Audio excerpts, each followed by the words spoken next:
Okay guys, hari ni saya nak review kereta Mazda RX-7.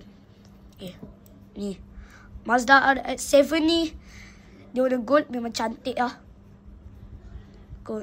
Ni dekat lampu depan dia, lampu dia terbuka.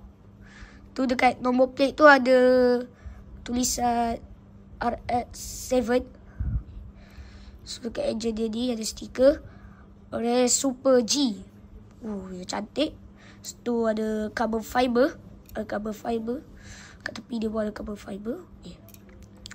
So dekat pintu tepi dia ada tulisan Ray. Okay, dia punya tayar ni macam biasa lah, warna macam kereta biasa. Okay, cuba rim dia warna silver.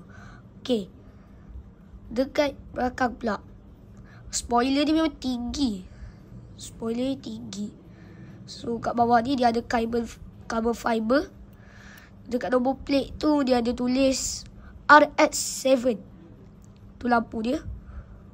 Cantik lah lampu dia. Ada satu exhaust.